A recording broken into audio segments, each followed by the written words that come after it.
Hello friends, ఈరోజు మనం జొన్న పిండి కార రొట్టెలు ఏ విధంగా ప్రిపేర్ చేసుకున్నామో చూసుకుందాం. దీనికోసం తగినంత జొన్న పిండి, పచ్చి పల్లీలు మిక్సీ పట్టిన పౌడరు, తగినంత ఉప్పు, కారము, జీలకర్ర,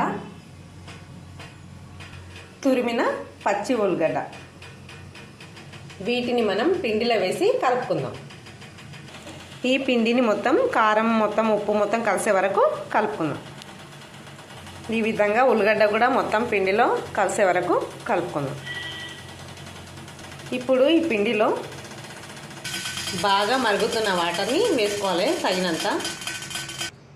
ఇప్పుడు రొట్టె ఏ విధంగా ప్రిపేర్ చేసుకుందామో చూద్దాం.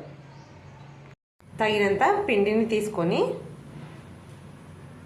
కొన్ని నువ్వులు వేసుకొని మనము పిండికి రెండు వైపులా నువ్వులు పెట్టేసుకుందాం. ఇప్పుడు రొట్టెని ప్రిపేర్ చేసుకుందాం. రొట్టెని పెంచిపై వేసుకొని కొన్ని వాటర్ అప్లై చేసుకుందాం. ఈ విధంగా మొత్తం వాటర్ అప్లై చేసుకొని కొంచెం ఆయిల్ని మనం చుట్టూ వేసుకుందాం. కారపు రొట్టెలు కదా, ఆయిల్ని వేసుకుందాం.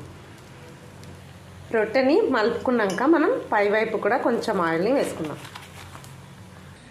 వేడివేడిగా కారపు రొట్టె ప్రిపేర్ అయిపోయింది. దీనికి కాంబినేషన్గా ఇంతకుముందు వీడియోలో పల్లి చట్నీ చూపించాను కదా, అది నెయ్యి గడ్డ పెరుగుతో తింటే చాలా బాగుంటుంది.